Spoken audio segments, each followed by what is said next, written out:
मेरे पीछे की तरफ जो हल्दी घाटी म्यूज़ियम देख रहे हो, ये म्यूज़ियम ऐसा होने वाला है कि अभी तक आपने कभी ऐसा म्यूज़ियम नहीं देखा होगा।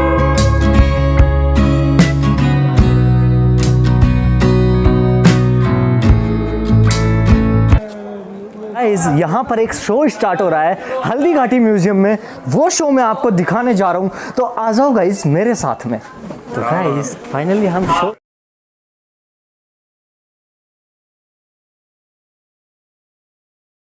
इसे देखकर ऐसा लग रहा है कि मैं उसी समय में हूँ। और ये कुंभलगढ़ किला है।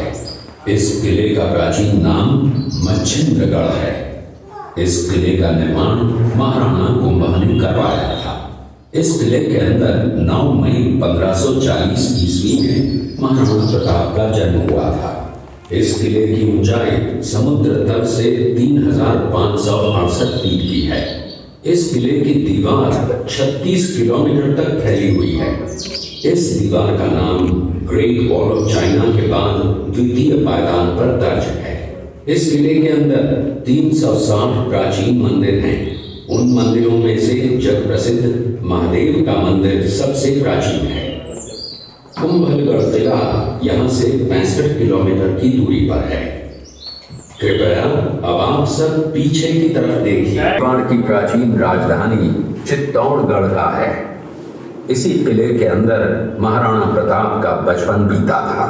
इस किले की तलहटियों में महाराणा प्रताप ने अपने गुरु से शिक्षा प्राप्त की थी। ये किला 12 वर्ग किलोमीटर में फैला हुआ है। इस किले पर जब भी विदेशी आक्राताओं ने आक्रमण किया और उस आक्रमण में कोई भी राजा व सैनिक वीर गति को प्राप्त कर लेते, तो उनकी पत्नियां वीरांगनाएं अपने सतीत्व की रक्षा करने के लिए जलती हुई अग्नि में कूद प्राणों को त्याग देती थी, जिसे हम जौहर कहते हैं। चित्तौड़गढ़ में 3 मुख्य बड़े जौहर हुए थे। प्रथम जौहर 1303 ईस्वी में रानी पद्मिनी ने 16,000 स्त्रियों वीरांगनाओं के साथ जौहर किया था, सिर्फ अल्लाउद्दीन खिलजी के कारण। दूसरा जौहर 1535 ईस्वी में गुजरात के शासक बहादुर शाह के आक्रमण के कारण रानी कर्मावती ने वीरांगनाओं के साथ किया। और तीसरा जौहर 1568 ईस्वी में जब अकबर ने चित्तौड़गढ़ पर आक्रमण किया, उसी समय रानी फूलकुंवरी ने 7,000 वीरांगनाओं के साथ जौहर किया। फिर भी अकबर का मन नहीं भरा और अंत में हजारों आम लोगों का कत्लेआम करवाकर उन्हें मौत के घाट उतारा गया। इस किले में देखने योग्य विजय स्तंभ है, कीर्ति स्तंभ, मीरा मंदिर, जैन मंदिर, कालिका माता मंदिर, भामाशाह हवेली, कुंभाश्याम मंदिर, फतेह प्रकाश महल हैं। ये किला यहाँ से 140 किलोमीटर दूरी पर है। ये देखते हुए सभी अतिथि आगे की तरफ चले।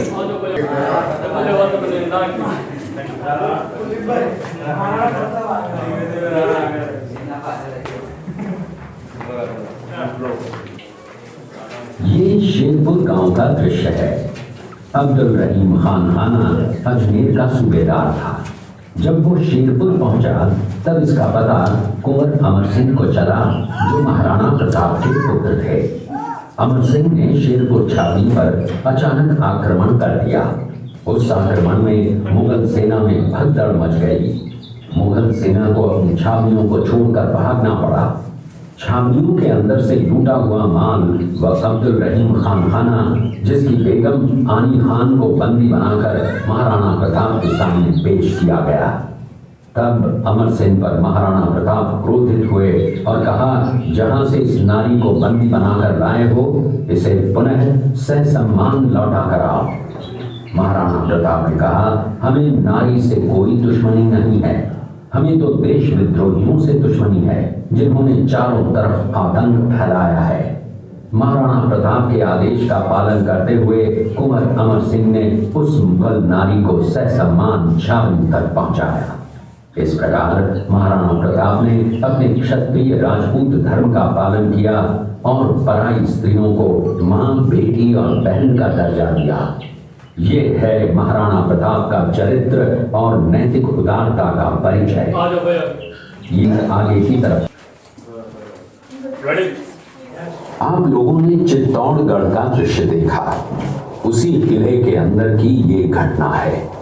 मेवाड़ की एक ऐसी मां थी जिसने अपने पुत्र का बलिदान देकर राजवंश की रक्षा की थी। उस मां का नाम पन्नाधाय था। पन्नाधाय जाति से गुर्जर थी। वो एक राजकुमार की धाई मां थी। दूसरी तरफ हाथ में तलवार लिए खड़ा ये बनवीर सिंह एक दासी पुत्र है। ये कुंवर उदय सिंह की हत्या करके मेवाड़ की राजगद्दी प्राप्त करना चाहता था। एक रात्रि बनवीर सिंह को मौका मिला। वो राजकुमार उदय सिंह के बड़े भाई विक्रमादित्य सिंह की हत्या करके राजमहल की तरफ आगे बढ़ा। इसकी सूचना पन्नाधाय को लग गई। कुछ समय तक पन्नाधाय चिंतित हुई। तभी पन्नाधाय ने अपने पुत्र चंदन को राजसी कपड़े पहनाकर पलंग पर सुला दिया और उदय सिंह को एक टोकरी के अंदर छिपाकर पत्तों से ढक के महल के बाहर निकालकर गुप्त रास्ते से कुंभलगढ़ भेज दिया। बनवीर सिंह जब तलवार लेकर राजकक्ष में आया तो उसने पन्नाधाय से कड़क आवाज में उदय सिंह के लिए पूछा तो पन्नाधाय ने चंदन की तरफ इशारा किया। बनवीर ने चंदन को उदय सिंह समझकर चंदन की हत्या कर दी और ये समझने लगा कि मैंने राजकुमार उदय सिंह को मार दिया। वही राजकुमार बड़े होकर राजा बने और अपने नाम का उदयपुर नगर बसाया जो यहाँ से 40 किलोमीटर दूर है। और उन्हीं के पुत्र महाराणा प्रताप हुए जिन्होंने हल्दी घाटी का युद्ध लड़ा और आज हम लोग उनका इतिहास यहाँ पर देख रहे हैं। ये देखते हुए सभी अतिथि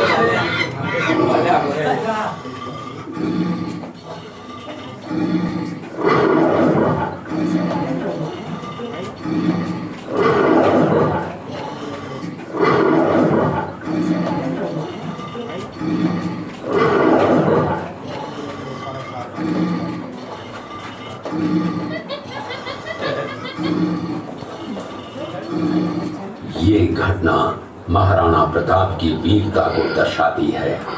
एक समय नरभक्षी बाघ का आतंक छाया हुआ था। महाराणा प्रताप ने उस बाघ का शिकार कर उस बाघ को मार डाला। ये घटना महाराणा प्रताप की वीरता की प्रतीक है। कृपया अब आप सब पीछे की तरफ देखिए। इस दृश्य में देखिए महाराणा प्रताप अपनी प्रतिज्ञा का पालन करते हुए। महाराणा प्रताप ने प्रतिज्ञा की थी कि जब तक अपनी मातृभूमि को शत्रुओं से मुक्त नहीं करा लेता तब तक न तो मैं महलों में रहूंगा, न किसी धातु के पात्र में भोजन करूंगा, न किसी गद्दी के बिछौने पर सोऊंगा। पत्ते ही भोजन के पात्र होंगे, जमीन ही बिछौना होगा। इस प्रतिज्ञा का पालन उन्होंने 21 वर्षों तक जंगलों में रहकर किया। इस दृश्य में देखिए महाराणा प्रताप वृक्ष के नीचे बैठकर पत्तों पर खाना खाते हुए।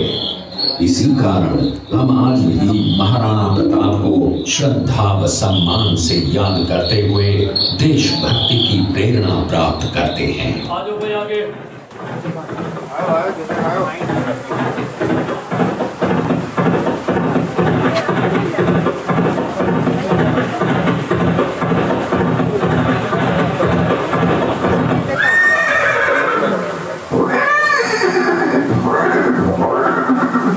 ये दृश्य महाराणा प्रताप और सुविख्यात स्वामी भक्त घोड़े चेतक के अंतिम मिलन का है।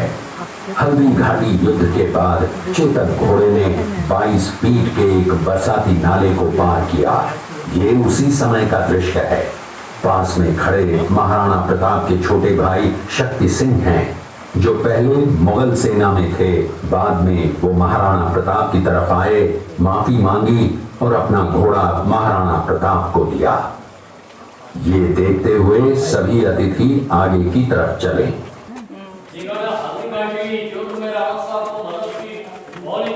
देखो गाइस, ये है ना उस समय दृश्य चूड़िया गांव का है। हल्दीघाटी युद्ध के बाद महाराणा प्रताप अपनी प्रतिज्ञा का पालन करने के लिए वनवासी जीवन व्यतीत करने लगे। उनके पास पर्याप्त संपत्ति नहीं थी, तो उनके वित्त मंत्री भामाशाह ने अपनी सारी सुख सुविधा को छोड़कर अपने राजा को स्वयं का धन 25 लाख रुपए व राजकोष में 20,000 अशर्फियां देश के लिए अर्पित की, जिससे महाराणा प्रताप ने 12 वर्षों तक अपनी सेना को संगठित किया, सैन्य शक्ति को बढ़ाया और मेवाड़ मातृभूमि को आजाद करवाया। महाराणा प्रताप के जो भी सहयोगी थे ना, उन सब के यहाँ पर इस तरीके से स्मारक बने हुए। तो आगे चलते हैं। हल्दीघाटी के आसपास एरिया में मार्च और अप्रैल में देसी गुलाब की खेती होती है, जो जातरी गुलाब के नाम से यहाँ पे प्रसिद्ध है। 10,000 गुलाब के फूल और 20 लीटर पानी इस टैंक में डालते और नीचे से आग जलाते।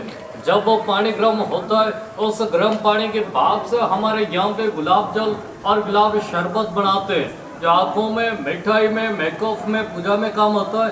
जामुन का अर्क बनता है डायबिटीज वालों के लिए। तो काउंटर पे सभी मेहमानों को सैंपल टेस्ट फ्री में दिखाते हैं। आप लोग भी देखिए, आगे के ग्रामीण कल्चर बर्डिंग शॉपिंग रेस्टोरेंट है। तो आराम से आप लोग घूमेगा फिरेगा। जय हिंद। गाइस, ये है रहट और 50 फीट कुएं से पानी किस तरीके से पहले के टाइम में निकाला जाता था, तो उसका ये थोड़ा सा सीन क्रिएट किया हुआ है। तो देखो कुछ इस तरीके से यहाँ पे बर्तन है या रस्सी लग रही है, और यहाँ पर इस तरीके से जैसे बेल आगे जाते हैं तो पानी बाहर की तरफ आता है। ये राजस्थान के कुछ गवरी कलाकार हैं जो कि आप यहाँ पर देख पा रहे हो। एंड आप देखोगे तो यहाँ पर इस तरीके से बोटिंग हो रही है और आप इंजॉय कर सकते हो बोटिंग का। तो कुछ इस तरीके से शिव जी भगवान जी की मूर्ति से इस तरीके से यहाँ पर पानी आ रहा है। तो यहाँ से पानी आते हुए यहाँ पर जा रहा है। तो यार पानी बहुत साफ़ है यहाँ पे, आप पूरी तरीके से नीचे देख सकते हो। इस तरीके से यहाँ पर अभी बर्फ, पूरा म्यूजियम देखने लायक चीज़ है, क्योंकि ये चीज़ आपको कभी देखने को नहीं मिलेगी। बेल से इस तरीके से गन्ने का रस निकालना, वाह यार, सच में मैंने पहली बार देखा है लाइफ में। इस तरह की ये बेल है और यहाँ पर ये देखो, इससे यहाँ पे बंधा हुआ है। इस बेल को घूमने पर वो वहाँ से वो घूम रहा है, देखो, और उसमें गन्ने डालकर प्योर रस निकाला जा रहा है। कैसा लगा भैया आपको ये म्यूज़ियम? ये बढ़िया था म्यूज़ियम। अच्छा, हम हमारे हनीमून पे यहाँ पे आए हुए हैं। बहुत बढ़िया। मैं आई होप आपका हनीमून बहुत अच्छा हो। या बहुत बढ़िया जा रहा है और या सब कुछ ठीक ठाक है। अच्छा, यहाँ पे म्यूज़ियम भी है जिसमें हमने महाराणा प्रताप की बहुत सारी कहानियाँ देखी, और उसमें एक मूवी भी है, हल्दीघाटी का जो युद्ध हुआ था उस टाइम का मूवी है। तो बहुत अच्छा है वो मूवी। और उसके अलावा मेवाड़ की जो ग्रामीण संस्कृति है उसका सब कुछ भी है यहाँ पे। बोटिंग सब है। फिर यहाँ पे वो अपने गन्ने का जूस तो पिया ही होगा। वो बहुत अच्छा है, गन्ने का जूस है ना, वो अलग अलग सिस्टम से वो निकालते हैं। मैंने पहली बार देखा है। अच्छा, आप तो 2 ग्लास पी गए है ना। बहुत अच्छा है वो, हमने बहुत एंजॉय किया। सब इस चैनल राजस्थान वाला राम रस वो पूरे ऑल इंडिया में घूम रहे हैं और हमें सब अलग अलग जगह दिखा रहे हैं। तो ये चैनल को लाइक करो, शेयर करो और सब्सक्राइब करो। Thank you so much. All India travel कर रहा हूँ लिफ्ट लेकर, और यहाँ के बाद कोमलगढ़ के बाद गुजरात। ये जो म्यूजियम था ना, ये कहीं ना कहीं मेरे दिल को छुआ है। सच मैं यही कहता हूँ कि यार जितने भी म्यूजियम हो ना, वो इसी तरीके के हो यार। मतलब पूरी डिटेल्स के साथ पूरे ऐसे रिप्रेजेंट करना कि हमारे जस्ट सामने वो सारी चीज़ें हो रही है। उस इतिहास को ऐसे हमारे सामने रखा है कि हमें ऐसा लगता है कि हम रियल में उसे महसूस कर पाएँ, फील कर पाएँ। तो सच में यार बहुत अच्छा म्यूजियम था। मतलब को लाइक करो, चैनल को सब्सक्राइब करो और बने रहो राजस्थान वाला रामरस के साथ में, क्योंकि इससे भी अच्छी और इससे भी खूबसूरत चीज़ें भी आना बाकी है चैनल पे। तो हमारे साथ हमारी जर्नी में आप जुड़ जाओ बस।